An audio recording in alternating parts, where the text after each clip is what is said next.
Hola, ¿cómo están? Muy buenas tardes. Les agradezco mucho a todos los que están siguiendo o empiezan a seguir esta transmisión. Estamos en la presentación del libro Plata como cancha de Christopher Acosta, publicado por Penguin Random House. Nosotros estamos muy contentos de poder llevarles este libro a todos ustedes, lectores. Y hoy día vamos a contar con la presencia de destacados periodistas que van a comentarlo, entre ellos Rafaela León, Ricardo Uceda, Marcos Cifuentes y Diego Salazar va a llevar la batuta de esta charla. Solo dos breves palabras antes de darle la batuta al maestro Salazar.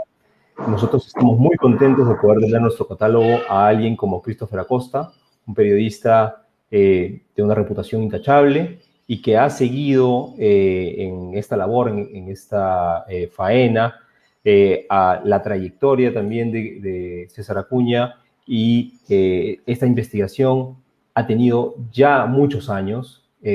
Christopher ha sido capaz de desentrañar esta telaraña enorme de vínculos, de malversaciones, ¿no? De conflictos de intereses. En fin, la lista es larguísima, ¿no? Y está de hecho en una página del libro, de todos los intrincados pasadizos que hay en esta mansión de oro aparente construida por este político tan polémico que es César Acuña.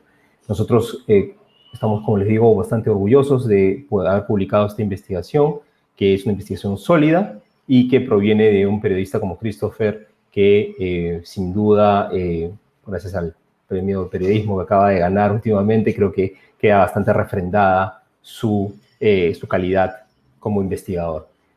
Así que nada, yo los dejo ahora para la charla. Estoy seguro que va a ser muy, muy fructífera y los invito a todos a comprar el libro Plata como cancha.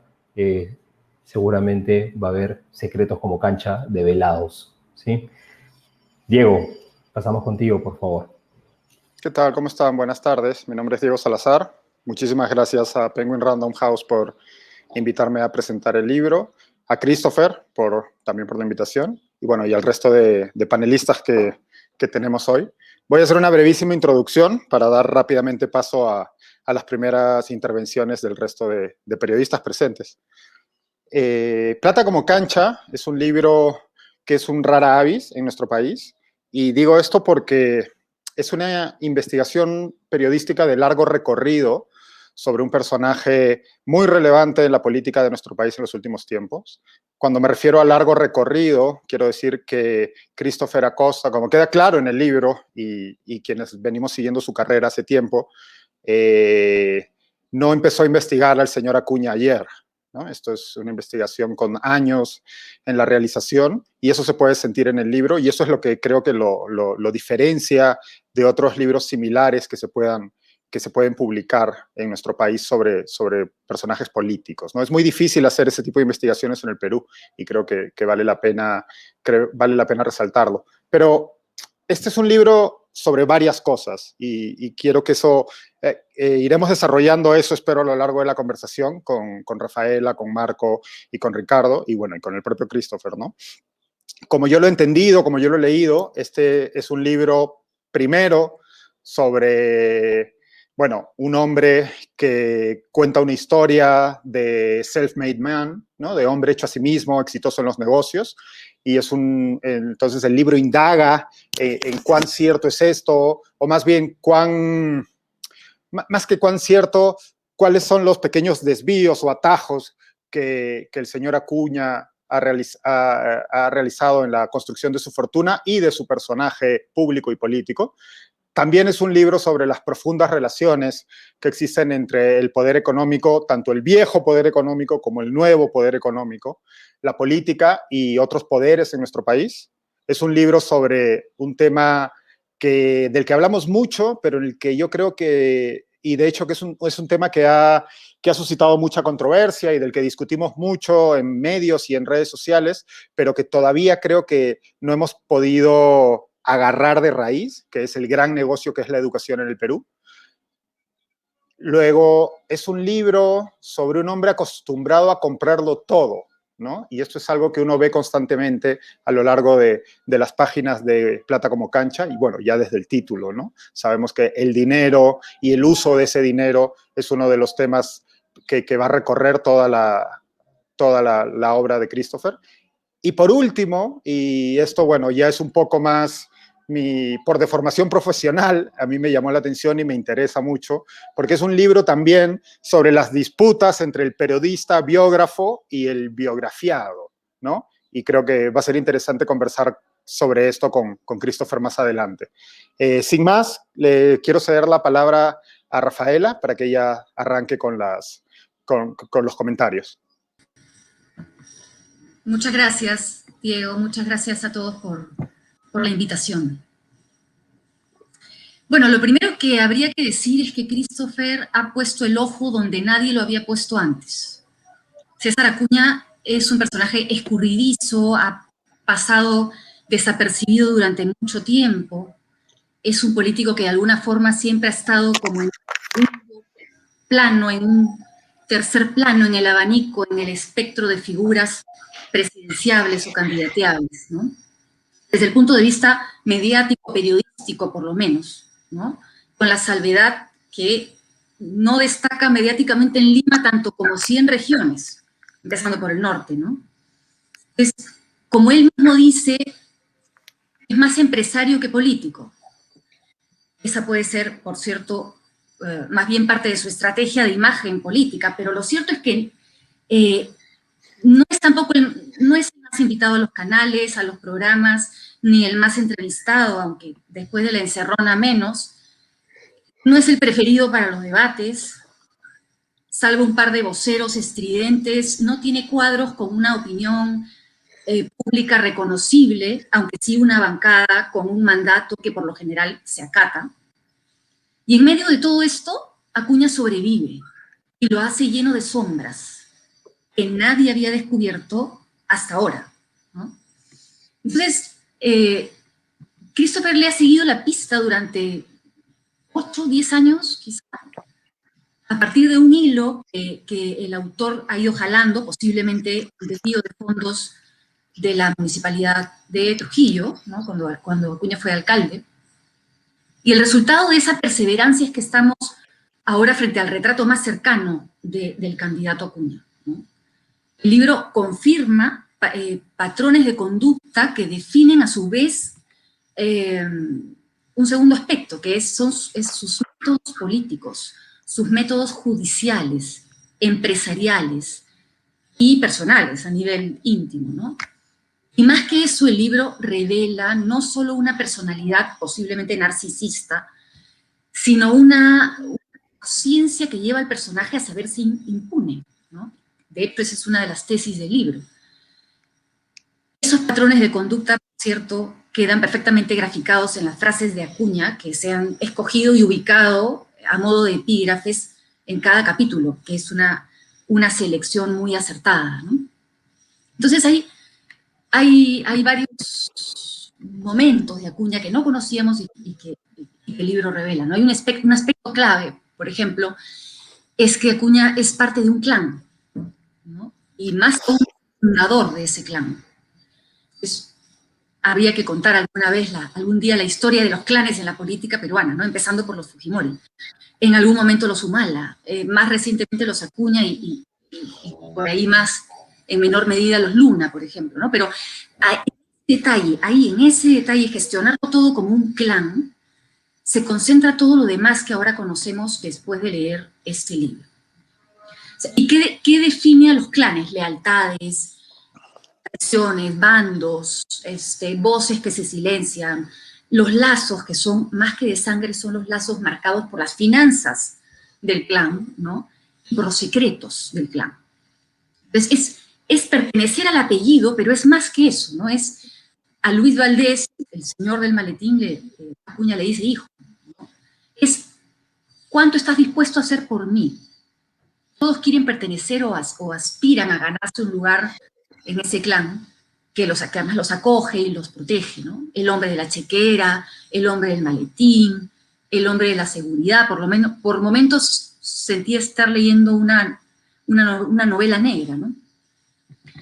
Entonces, la descripción que hace Christopher del fundador de este clan, de César Acuña, es también una fotografía del momento y de la coyuntura en la que surge, ¿no? La crisis de partidos y todo lo que ya conocemos es ese contexto que explica a Acuña, ¿no? El libro de alguna forma ayuda a dibujar o a completar el prototipo de político peruano actual, ¿no? que contiene muchas de las características de César Acuña Peralta, ¿no? Por ejemplo, su origen familiar, provinciano, regional, su formación política está en la provincia y empezó, ha tenido cargos de importancia y ha adquirido poder e influencia en su región. Tiene además contactos allá con un sector de la prensa, el Poder Judicial, se mueve muy cómodamente en esos ámbitos, ¿no? Y por otro lado es el ejemplo entre comillas, del emprendedor que una buena porción de peruanos valora, ¿no? Representa para muchos este salto aspiracional que solo puede hacerse realidad en las grandes ciudades, ¿no? Entonces, o al menos esa imagen se ha empeñado en construir, ¿no? No sé si estoy bien con los tiempos, yo creo que hasta acá lo puedo dejar y una segunda ronda seguimos. ¿Me dicen, por favor? Perfecto, sí. ¿Me escuchan? Sí. Continuamos con Marco, por favor, tus primeras apreciaciones del libro. Gracias, Diego. El libro creo que tiene varios méritos, ¿no? Uno de ellos es el que acaba de destacar Rafaela y que no se encuentra mucho en la prensa nacional, que cuando siempre hablamos en el Perú de prensa nacional hablamos de prensa limeña. Hay una serie de cacicazgos y los hemos vivido una y otra vez en los últimos 20 años desde que se establecieron los gobiernos regionales en serio en el Perú. Una serie de cacicazgos regionales, muchos de ellos con mucha corrupción, en algunos casos violentos, como el caso de César Álvarez en Ancash, a los que la prensa nacional / limeña no les ha puesto la puntería literalmente hasta que no había un muerto, ¿no? O hasta que estos caciques empiezan a tocar la puerta, como en el caso de Acuña, la puerta de Lima. Y entre tantos méritos del libro, yo creo que ese es el principal, porque como ya se ha dicho, este es un libro que no responde a la presencia de Acuña en las elecciones actuales, sino responde a un trabajo que además yo pude ver de cerca cuando Christopher y yo trabajamos juntos en el año 2012 o 13, ya lo recordará él mejor, en Infos, y yo fui testigo de cómo él hizo todos los pedidos, la montaña de pedidos de acceso a la información para conseguir el caso de las subvenciones sociales que está detallado en el libro, y que efectivamente, como también se dice en el libro, ha sido el único caso en el que Acuña sí ha estado en serios aprietos judiciales, ¿no? Es el único de tantos posibles, de tantas situaciones que remiten al epígrafe, casi el eslogan que es del libro, que es: si Acuña no fuera rico, muy probablemente estaría preso, ¿no? Eso es para mí esa persistencia que viene de tiempo, que no responde a que el cacicazgo regional ha venido a tocarle la puerta a la gran capital, sino que viene de un interés genuino por exponer ante el resto del país, no como una cosa local, sino ante la prensa nacional, como debería entenderse, una prensa nacional que no mira solo los corrillos políticos de Lima, sino que tiene una mirada general, y que se viene haciendo desde, bueno, no sé.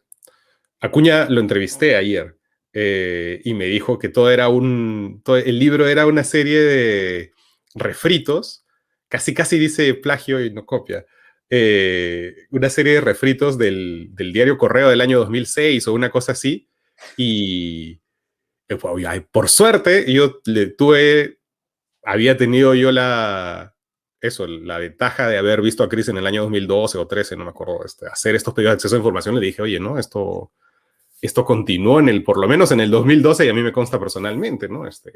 Y luego y en ese momento se publicó en Poder. Entonces es un trabajo continuado, es un trabajo que finalmente se viene a exponer en el momento preciso, que eso también es el periodismo, ¿no? Es decir, reconocer en qué momento una información va a tener más impacto. Eso es, creo que si tuviera que resumir mi intervención, mis primeras impresiones del libro, creo que eso es muy, muy importante. También le traigo una buena noticia a Chris, que ella ya la ha visto, que dice Acuña que no lo va a demandar. A mí me ha dicho que, me preguntó, dijo, ¿tú qué opinas? Le dije, no, que no lo demande. Dice Acuña que él no va a demandar a Christopher. Lo que sería una buena noticia si no fuera tan mentiroso, ¿no? Y si no fuera tan... Y eso es... No, la verdad es que no sé si la palabra es mentiroso, y ahí espero que Chris pueda responder esto porque encaja con la otra pregunta que tengo, que es, ¿qué es Acuña? Porque a veces no estoy muy seguro si es mentira, implica una vocación de trastocar la verdad a propósito, ¿no? Y a veces no estoy muy seguro que él tenga una relación muy directa con la realidad. Lo que se muestra en el libro y en las entrevistas también es que quizás él no está muy en contacto con algunas cosas, y quizás eso también explica la mayor incógnita para muchos de cómo este señor, del que la gente se ríe un poco, porque no parece pues tener el bagaje académico que debería tener alguien que tiene una serie de maestrías y tesis y cosas por el estilo, y es el rector de una universidad. Cómo esta persona que no parece tener ese bagaje académico que uno asociaría pues con una inteligencia descollante, al mismo tiempo sí parece haber tenido suficiente, por lo menos, habilidad o inteligencia práctica para conseguir el imperio que tiene, ¿no? Y esa es la pregunta que voy a dejarle a Chris. Muchas gracias, Marco. Continuamos ahora con Ricardo para que nos dé su impresión del libro, y ya luego pasamos con Christopher. Estás en mute, Ricardo. Disculpa. Ahora sí. Verlos nuevamente.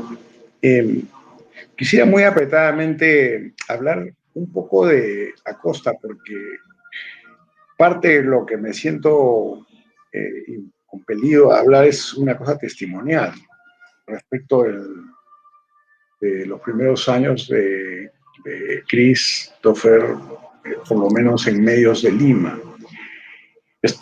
Quiero remontarme al 2008, cuando yo quería hacer una investigación en Trujillo sobre las supuestas matanzas de delincuentes por parte de un jefe de la policía. Y hablé con David Rivera, y yo colaboraba por entonces en la revista Poder, lamentablemente extinguida. Y entonces me dijo, mira, en Trujillo, Christopher Acosta. Digo, ¿por qué?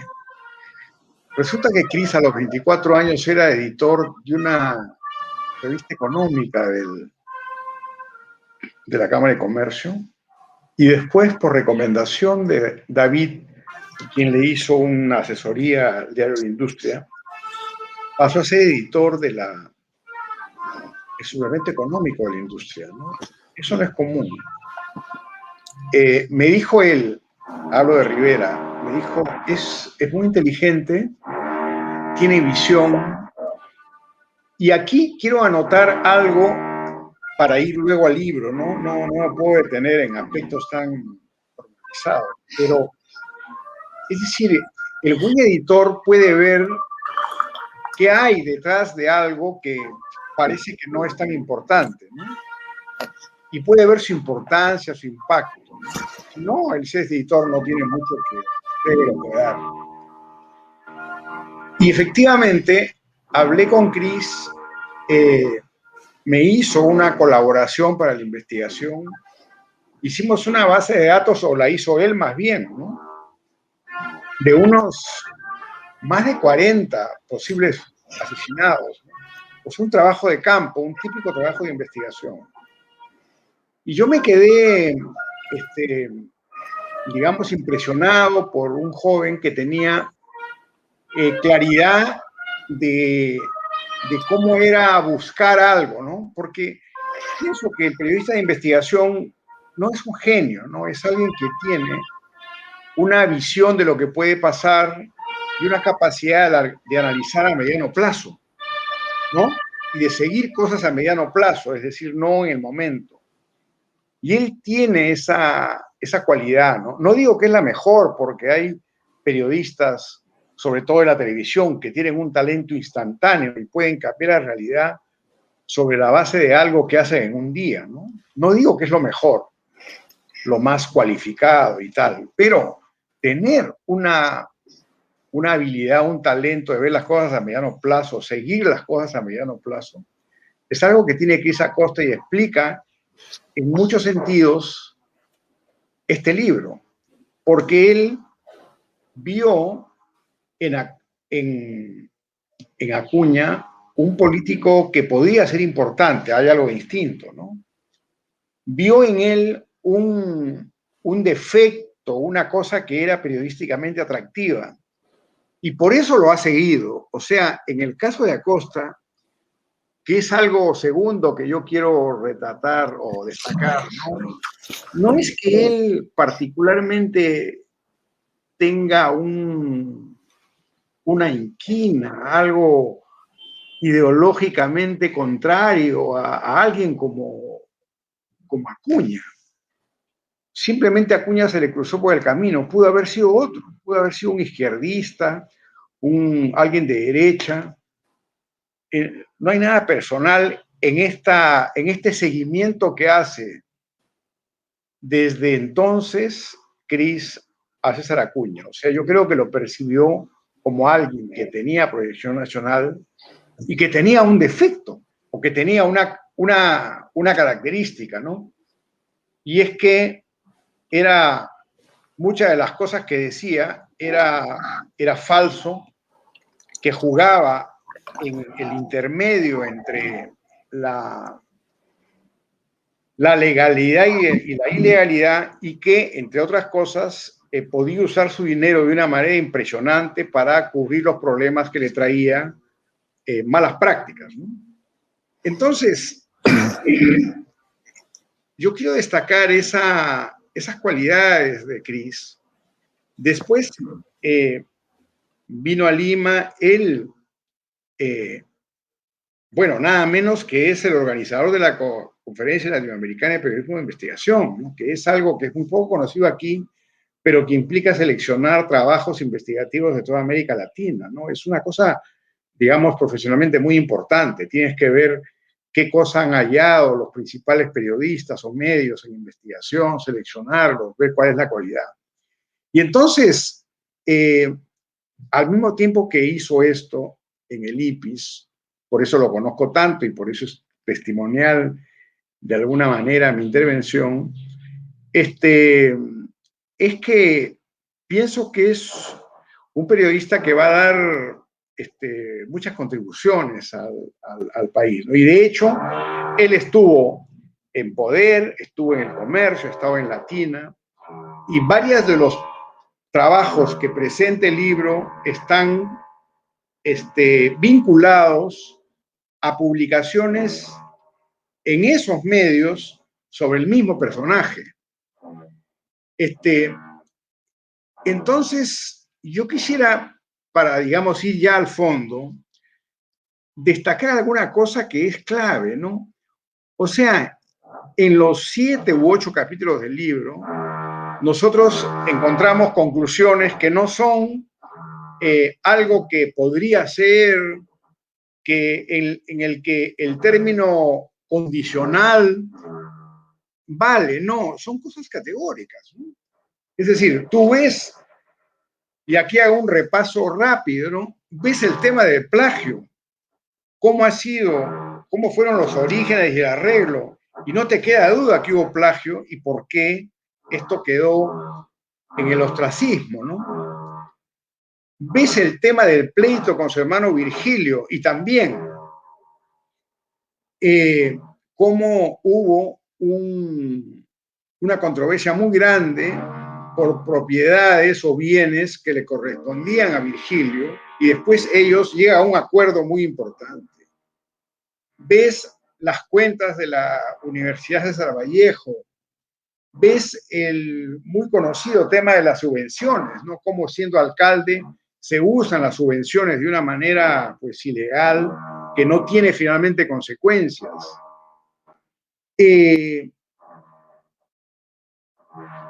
Lo del título, ¿no? A mí uno de los capítulos, o quizá el capítulo que más me gusta, es el del título, pese a que de pronto es el que tiene menos relevancia en el Perú, porque hay ahí una investigación que se hace en España lo suficientemente detallada como para convencernos de que solamente pudo salvarse de que la Complutense le quite el título por una válida, legal, legal y oportuna defensa legal, nada menos que apelando al abogado de Messi, ¿no? Pero no te queda duda que el título, digamos, que el trabajo es trucho. Lo mismo en relación a los aportes que fluyeron al partido APP de la universidad. Entonces, estamos hablando de varios casos. En ambos ya podemos hablar de las técnicas, porque hay mucha búsqueda documental. Yo solamente desearía, para no extenderme, dos, ¿no? Es decir, hay un trabajo de fuentes muy importante sin lo cual no se puede explicar el éxito de los hallazgos, y que es clave en el periodismo de investigación, es que convenzas a una fuente, ¿no? Y acá hay fuentes importantes. Una ex del doctor Acuña, ¿no? Que el título todavía lo tiene, o lo tendrá, ¿no? Porque ya eso es el capítulo cerrado. Hay fuentes importantes, ¿no? Sin los cuales el periodismo de investigación no puede tener éxito, ¿no? Fuentes importantes. Y también un trabajo documental impresionante, ¿no? Entre ellos ya ha mencionado Cifuentes, los pedidos de acceso a la información para el caso de las subvenciones. Entonces, ¿esto qué nos dice? Nos dice mucho de un político. No nos dice que es delincuente, no nos dice que es ladrón. No. El término, la tipificación penal, no importa, ¿no? Sino es cómo se hace política o cómo se hace un político en el Perú. Yo pienso, para terminar, que esto es muy importante para los electores, o por lo menos para el periodismo, ¿no? Es saber a quién vamos a elegir, ¿no? Porque ya hemos visto qué pasó cuando Toledo, ¿no? Toledo no quería reconocer a su hija, ¿sí? Y resulta que los que decían que lo culpaban por eso, que dicho sea de paso, había un personaje vinculado al montesinismo que lo decía, entonces, no, que es algo de la mafia, ¿no? Y es algo sustantivo que un hombre no quiera reconocer a una hija, ¿no? ¿Cómo, con qué dignidad, con qué valor, con qué cualidades va a representar un país, ¿no? Y así con varios presidentes, ¿no? Entonces, como estamos con crisis de instituciones y demás, conocer a la gente que va o aspira a presidirnos es muy importante, ¿no? Yo pienso que este libro es realmente un ejemplo muy bueno de periodismo de investigación, que representa un hito en la trayectoria de un periodista que esperamos que tenga logros más importantes después, y le auguro, digamos, un diagnóstico definitivo, ¿no? Respecto a este político que ahora participa en la disputa por la presidencia del Perú. Muchísimas gracias, Ricardo. Bueno, ya sin más preámbulo, pasamos directamente al dueño del santo, a Christopher. Felicitaciones, Christopher, primero por el premio nacional conseguido, ya no sé si la semana pasada o la antepasada, no sé si les pasa a ustedes, pero yo ya no sé en qué día vivo. Y felicitaciones por el premio y felicitaciones por el libro, que creo que han desgranado bastante acuciosamente nuestros invitados. Yo te quería hacer una pregunta, no sé si querías empezar, o tú querías empezar con una pequeña... Una cosa que han destacado todos y me parece súper importante, es el ojo que tienes tú en determinado momento, no ahora, porque como mencionábamos antes, es un libro que vienes trabajando, una investigación en la que vienes trabajando mucho tiempo, para detectar a este hombre con una ambición y proyección muy importante, ¿no? Y que al punto de que, en efecto, va a ser una pieza vital de nuestro acontecer político en los últimos años. Acontecer político, además, tremendamente accidentado y en el que él ha jugado distintos papeles, ¿no? Entonces, yo quería saber cuáles fueron los primeros signos, qué fue lo primero que tú detectaste la primera vez que te topaste con el nombre de César Acuña y que te hizo emprender este largo viaje para acompañarlo. Gracias, Diego. Muchas gracias primero a todos por estar aquí, por conectarse, a los panelistas, a la editorial por confiar en este proyecto también y a la gente que nos está viendo ahora. Para empezar con lo que me pregunta Diego, en verdad mi primer encuentro con Acuña, por supuesto, ocurre en Trujillo, donde yo empiezo mi carrera periodística y donde he tenido el placer, ¿no?, de gozar a un Acuña alcalde, ¿no?, que en esta elección histórica para la ciudad le arrebata al APRA 30 años de la Municipalidad Provincial de Trujillo. Y de pronto entra este hombre, que bueno, antes había sido congresista, pero nunca había tenido un contacto como muy directo con la ciudad del todo. Entra este hombre y empieza a dar muestras o señas de ser una persona, no quiero decir autoritaria, pero empieza a usar la ciudad para llenarla de símbolos de su partido y suyos propios también. Empieza a llenar la ciudad, a pintarla de los colores de su partido, hace tallar su rostro en el sillón municipal, pinta Palacio Municipal con los colores del partido político, un monumento histórico de la ciudad que está en la Plaza de Armas, cambia el escudo histórico de Trujillo también por un emblema relacionado a su partido, y digamos, esto ante una prensa local que simplemente expectaba, ¿no? Pero yo, más allá de esto, que me parecía como anecdótico, veía ya los rasgos de una personalidad en ebullición, de alguien que quería ser, que estaba buscando reconocimiento, que lo que acababa de conseguir era muy importante, y ese fue mi inicio de mi fascinación por el personaje, ¿no? Pero ya luego, periodísticamente, como lo ha dicho bien Marco, a quien le agradezco que esté conectado y quien últimamente funge de mi abogado frente al señor César Acuña, ha conseguido que se comprometa en la encerrona a no demandarme, y yo se lo agradezco mucho. Pero como dice incluso él, cuando César dice una cosa hace otra, así que no sé si estar contento o no, pero bueno, es un avance. En el 2012 es que yo publico en la revista Poder esta primera, como primer producto periodístico, que fue la investigación de las subvenciones sociales, que es el único caso que ha conseguido sentar a Acuña en el banquillo de los acusados en un juicio, ¿no? Yo había partido de encontrarme con el alcalde en la ciudad, en un estrado, rodeado de mujeres de los comedores populares, a quienes les prometía cheques de 3.000 o 5.000 soles, para que lo usen, ¿no?, en la implementación de sus comedores populares, en pintado, en compra de ollas, cocinas, qué sé yo. Entonces mi primera pregunta fue, ¿de dónde sale este dinero? Y ese fue un poco el inicio de empezar a ver dentro de las cuentas públicas que en efecto había una partida llamada subvenciones sociales, que la gestión anterior de Murgia Sanier en el APRA llegaba solamente a 600.000 soles anuales, y era un dinero que solamente se distribuía a instituciones como los bomberos, asilos de ancianos, asociaciones culturales, y era una partida que durante los primeros 4 años de la alcaldía de Acuña llega a quintuplicarse, llega a ser en el 2010 incluso solo ese año de 3 millones de soles.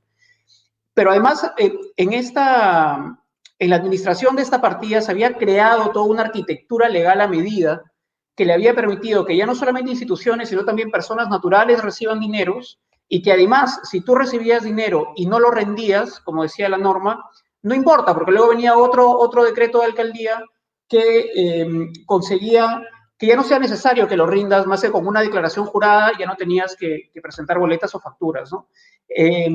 Todo eso se cuenta en este caso de las subvenciones sociales, y como nos ocurre a muchos periodistas, pasa seguido que cuando tú investigas un tema, entras en una espiral de aparición de fuentes. Esa investigación permitió que algunos amigos, enemigos, más enemigos probablemente, empiecen a acercarse a mí con diferentes informaciones, documentos, incluso audios en los que en algún momento revelamos que Acuña pues organizaba la caja Trujillo, esta caja municipal, también para fines de imagen política propia. Y esto ha sido una cosa tras otra. Cada cosa que yo he publicado de Acuña, que no solamente publico cosas de Acuña, como lo ha dicho él, por cierto, nunca he trabajado en Correo tampoco, supongo que me está confundiendo con otra persona. Cada que he publicado algo sobre este personaje, siempre han aparecido fuentes que han ofrecido información diversa, no solamente de su gestión pública, sino también de su ámbito personal, empresarial. Insisto, esto ha sido una especie de espiral en el que para mí no me hubiera sido posible meterme a un proyecto de este tipo si no hubiera a lo largo de estos 10 años ido cultivando estas fuentes, pero además guardando como pedacitos de cada uno de los casos que terminan abriéndome nuevas puertas para el libro, ¿no? Pero además, hay una historia paralela a la del libro que quiero contar también ahora, a la que no me he referido, que es que la vida me ha puesto de manera coincidente, por lo menos en 2 ocasiones, de manera muy cercana al personaje, ¿no? Y yo no sé si Ezequiel me ayuda con una foto que le he pedido compartir hoy día. Es una foto del año 2009, yo aún vivía en Trujillo, era parte de una asociación cultural que organizaba la Feria del Libro de Trujillo, de la cual yo era presidente de la comisión organizadora. Ese año, en el 2009, el invitado de honor era Mario Vargas Llosa, y por supuesto Acuña era el alcalde de la ciudad, ¿no? Y en la esquina inferior derecha, ese joven que está por ahí sentado, soy yo, ¿no? Esta es una foto del año 2009. Yo hacía periodismo económico para la industria, pero la anécdota viene a continuación. Luego de este encuentro, digamos, público, en la que Acuña le entrega las llaves de la ciudad a Mario Vargas Llosa, ocurre en el Club Central, que es esta casona de eventos de la aristocracia local, una cena de bienvenida para Mario, ¿no? Y en esta cena ocurre algo que yo en algún momento pensé incluirlo en el libro, pero que era algo que solamente César y yo conocíamos, ¿no? Y que no lo he puesto en el libro bajo temor que él, como solamente somos 2 personas las que conocemos la historia, lo niegue y yo no tenga más que mi palabra para defender lo que digo, ¿no? Por eso lo voy a contar ahora a manera de anécdota personal, no como revelación periodística, por eso no está en el libro. Y es que en esa cena, mientras llegaban los invitados, César Acuña me manda a llamar, porque me había visto en la mesa de honor de la conferencia anterior, y me pide un favor. Me dice, por favor, abre su saco, saca una carta, en papel cebolla, lo recuerdo mucho, y me dice, entrégale por favor esta carta de mi parte a don Mario. Yo, por supuesto, parte del protocolo, acepto hacer del mensajero de Acuña, ¿no? Entonces voy y se la entrego a Mario Vargas Llosa, quien la coge, la guarda en el bolsillo interno del saco. Por supuesto, nunca abrí la carta, me he preguntado siempre qué decía esa carta. Lo quise contar en algún momento como anécdota en el libro respecto a la relación fortuita que en algún momento ha habido con el personaje, pero cuando le hice llegar la anécdota a través de una persona pidiéndole saber qué había escrito en esa carta o si recordaba la anécdota, él simplemente dijo que no se acordaba de ese momento, ¿no? Que debe ser un invento. Y probablemente por eso también fue que no lo puse en el libro, digamos, más es una anécdota que alguna revelación periodística, pero incluso eso me hablaba de un hombre que para entonces, 2009, Acuña ya era doctor de la Universidad Complutense de Madrid, tan doctor como Mario Vargas Llosa, y había publicado un libro también, como tantos otros Mario Vargas Llosa, que en verdad ahora se sabe, era el libro de Otoniel Alvarado. Me llamaba mucho la atención digamos, la ausencia de seguridad del alcalde de la ciudad para ser él mismo el que le entregue esta carta al premio Nobel, o incluso de poder decirle verbalmente o personalmente lo que seguramente le quería decir en esa carta, que nunca sabré exactamente qué dijo, ¿no? Retomando un poco de lo que ha dicho Ricardo, en efecto, de mi parte, no existe absolutamente ninguna inquina, ninguna ojeriza, ningún interés especial por el personaje, por hacerlo caer, por hacerlo quedar mal o mucho menos. Yo creo que el libro lo trata además con mucho respeto, no hay hacia él algún calificativo ofensivo en absoluto. Y hay más bien un interés netamente periodístico, no de ahora, como ha dicho el señor Acuña en sus entrevistas, sino continuo y permanente, ¿no? He podido tomar nota de varias de las cosas que han comentado. No sé cómo estoy de tiempo, Diego. Si lo hago ahora rapidito o lo dejamos para la segunda. Si quieres, pasamos a hacer algunas preguntas y luego... Dale, vamos. La idea es que esto sea un ping-pong, que todos participemos, los que estamos presentes en la charla. Ricardo plantea una pregunta interesante al hilo de tu relación, entre comillas, con tu biografiado, con el doctor César Acuña, y ponía si serías profesor de la César Vallejo, si aceptarías ese encargo. Bueno, antes de eso, perdóname, sería, esto está explicado largo en el libro, pero, y de hecho en algún momento te refieres a ello como, perdón que tengo la nota aquí, ¿no? Que es una universidad compartido, ¿no? Entonces Ricardo dice, ¿cuán contaminada o cuán imbricada crees que están el partido Acuña y la universidad? Y claro, a la luz de eso, si tú en algún momento aceptarías ser profesor de la Universidad César Vallejo. Me han invitado a ser profesor de la Vallejo alguna vez, hace como unos 4 o 5 años. No lo acepté, no me pareció lo más adecuado, siendo que yo tenía un interés y que publicaba de vez en cuando temas relacionados a este personaje. Yo creo que la Universidad César Vallejo, al margen de César, es una institución respetable, ¿no? Llena de alumnos, además, por lo que he podido conversar con algunos docentes, amigos en esa universidad, chicos muy comprometidos, hay profesores, personal administrativo decente y, por supuesto, es legítimo el trabajo que tienen allí. Es una institución que yo creo que va teniendo, está en un camino de profesionalización importante. No es la misma César Vallejo de hace 5 o 10 años, ¿no? Yo creo que más bien él es el que termina contaminando, para usar las palabras de Ricardo, la universidad, ¿no? Para eso está puesta ahora ahí Beatriz Merino, que ha intentado levantar una muralla china entre el partido Acuña y la universidad. Cuenta el libro que hay varios elementos por los cuales todavía se siguen trasvasando fondos, usando trabajadores de la universidad para estos fines, pero yo creo que César, que ha intentado siempre, incluso en estos comerciales, en estos spots de la raza distinta, ¿no? Cuando él intenta ligar su imagen personal a la de la universidad, le hace mucho daño, ¿no? Hay muchos estudiantes, los mismos profesores, que sienten que ese uso particular de la universidad no hace más que causarles desprestigio.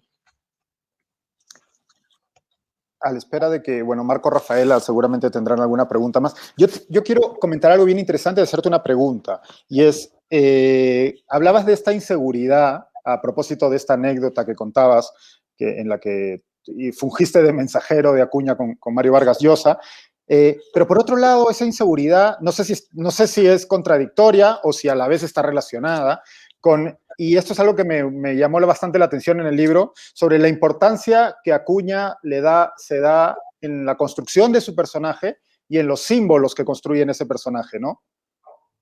Sí, y ahí entra también entra a responder también un poco la pregunta que dejó hace un momento Marco. Él es como un personaje en búsqueda constante de reconocimiento, ¿no? Está próximo a cumplir 70 años, pero no ha dejado de buscar, de querer ser, de querer estar. Esto de hacerse invitar a ser parte de esta comunidad de académicos y empresarios de primer nivel que lidera Vargas Llosa, el llevar a su bancada de 22 congresistas a jurar el cargo frente a la casita en Ayaque, en el Ande peruano, en esa especie de romería, de peregrinaje. Él empieza a construir estos símbolos ya, digamos, físicos, factibles, de lo que él piensa de sí mismo, ¿no? Que siendo fundador de un partido, probablemente ve la necesidad de que su vida sea mitificada, de crear leyenda en torno a él como personaje. Y el libro también juega un poco a contar de que estos inicios de pobreza extrema, ¿no? Como se nos ha vendido, no es tan cierta, ¿no? Y que este viaje, esta migración del campo a la ciudad, que la cuenta de manera tan mítica y épica, es en verdad un viaje, seguramente en ese tiempo se hacía sobre bestia, pero es un viaje de 20 minutos de Ayaque a Tacabamba, ¿no? Uh-huh. Y yendo un poquito más a lo de Marco, sobre qué es César Acuña, en la idea de que en efecto cuando lo escuchamos expresarse y tal, nos deja muchas dudas, y lo que más me repiten en redes es, oye, ¿cómo una persona, ¿no? que no da muestras suficientes, digamos, de una inteligencia ha podido conseguir lo que ha conseguido? Es que en verdad lo de él yo siento que es más como una habilidad pragmática, cosechada en la práctica, en el campo. Tiene mucho instinto para los negocios, ¿no? Es más que una inteligencia, una gran intuición para el mercado. Es una persona muy hábil, y esto lo hereda directamente del padre, ¿no? Héctor Acuña era un comerciante pícaro, por decirlo menos, según me lo han contado incluso familiares y hermanos de César respecto a cómo desarrolló su actividad comercial. Entonces, es esto, ¿no? Y respecto al tema de la universidad, que me preguntaba también Ricardo para cerrar la idea, a diferencia de estas puertas giratorias que el periodismo siempre está criticando entre el Estado y la empresa privada, lo que hay entre la Universidad César Vallejo y el partido, incluso entre el Congreso, más que una puerta giratoria, son una serie de puertas, de umbrales, sin puerta, ¿no? Porque es la misma la que va de un lado a otro sin el menor problema, y que termina integrando, no sé, la Comisión de Educación en el Congreso, o la gente que digamos, los trabajadores de la universidad terminan postulando por el partido, con lo cual César ha creado también una serie de lealtades basadas en la relación laboral, ¿no? Al hilo de un comentario que hacían tanto Marco como Rafael al inicio, y que creo que es bastante interesante, y es, ¿tú dirías que Acuña es un tipo mentiroso? ¿Es un tipo que está intentando engañar constantemente con estas declaraciones que contradicen lo que dice, o como proponía Marco como una posible idea, o tiene una relación difícil con la realidad él mismo? Yo creo que él es un tipo que ha hecho de la viveza, ¿no? Por decirlo de una manera, digamos, elegante o menor, su forma de vivir, de hacer empresa, de hacer negocios, de hacer la universidad. O sea, esta fortuna de la cual ni siquiera él tiene certeza de cuánto asciende, termina fundándose en un local que acogía la Universidad César Vallejo, que él mantiene impagos 3 años, ¿no? Ese es el origen de la fortuna de César Acuña, un local alquilado, impago, del cual se apodera durante 3 años y de la cual no sale hasta ser echado vía una resolución judicial. Y yo también creo que hay un cierto divorcio con la realidad. Yo veía ayer muy atento a la entrevista de Marco a César, y claro, por más que Marco intentaba demostrarle que en el libro o en otras situaciones había información concreta sobre sus actos irregulares, ¿no? o potencialmente ilícitos, él intenta responder sacándole la vuelta a las mismas pruebas que se le ponen al frente, ¿no? Encuentra algún tipo de resquicio por el cual, esto cuando Marco le pregunta cómo es posible que su bancada haya permitido que Merino sea presidente, y él respondiendo, yo no sabía que el presidente iba a ser Manuel Merino, yo no sabía que el presidente del Congreso iba a hacerse de la presidencia del Perú en caso de que Vizcarra sea vacado, ¿no? Entonces, yo sí creo que él es, que se ha atrevido a hacer muchas de las cosas que cuenta el libro, solo seguro que va a salir ileso de lo que hace, porque yo creo que a ninguno de los que estamos conectados aquí, ni a la gente que nos está viendo, se le pasaría por la cabeza algo como apropiarse de un libro completo y hacerte autor reimprimiéndole la carátula. O sea, eso lo concibe solo alguien que está absolutamente seguro que no va a salir dañado en el intento, ni cuando el hecho potencialmente se descubra, ¿no? Me parece que ya estamos llegando al final.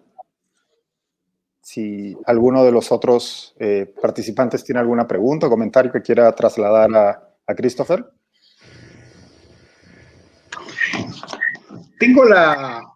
Me ha quedado la duda de la imprecisión.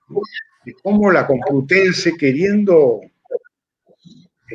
la certeza de que el título de doctor está mal habido, finalmente termina dependiendo de un comité jurídico de la ciudad, al cual maniatan unos abogados muy hábiles, ¿no? Eso me llamó la atención, ¿no? Y está bien explicado, me parece nuevo para mí. Sí, yo creo que ese fragmento del libro es muy nuevo. Sí, porque además Acuña lo vendió y yo honestamente casi hasta lo viví como una derrota. Acuña lo vendió como que la universidad no había encontrado plagio. Entonces el mérito del libro es decir, no, espérense, en España legalmente para que se pueda determinar que es un plagio, pues tiene que ir a la Comunidad de Madrid, o sea, a la región, a una instancia en realidad política, y ahí pues el abogado de Messi jugó su partido. Eso me parece increíble, ¿no? Sí, eso es. No, es un gran jugador Claro, en efecto ocurre lo que dice... Yo sí creo que traería vacuna, ¿no? Sería más vivo. La universidad es alucinante porque, claro, hay funcionarios de la universidad que han quedado muy resentidos porque prácticamente su decisión de retirar el título, o sea, este proyecto concluye en el plagio y en la decisión de retirar el título termina siendo desoído, ¿no? Pasando a un segundo plano luego que esta comisión jurídica de la Comunidad de Madrid, acatando la defensa que hace César de la defensa de su título, para lo que contrata no a uno, sino a dos abogados, ¿no? Al abogado de Messi y al abogado de la realeza española, ¿no? Al abogado que le ve los juicios de divorcio a las marquesas, los príncipes, ¿no? En efecto, yo creo que este capítulo cuenta cómo, o revela que la defensa local o nacional es una absoluta mentira. La Universidad Complutense nunca concluyó que la tesis de Acuña no haya tenido plagio. Si nadie más quiere agregar algo, creo que podemos dar por concluida la charla e invitar a los iba a decir televidentes, pero bueno, parece comentario de otra época, a quienes nos están viendo a través de redes sociales, a que compren el libro, que se encuentra en todas las librerías en Lima y también en ebook en cualquier parte del planeta. Muchísimas gracias, Christopher. Gracias a ustedes por vernos. Y quiero agradecer también a la editorial, a Johan, a Jerónimo, por haber sido tan amables y tan pacientes con el proyecto. A Jerónimo especialmente porque cuando lo llamé con un poco de temor a contarle este proyecto, no acababa de presentárselo y me dijo, ya, lo quiero, no es lo que tenemos que hacer. Así que me he sentido muy respaldado por la editorial y les agradezco esto también.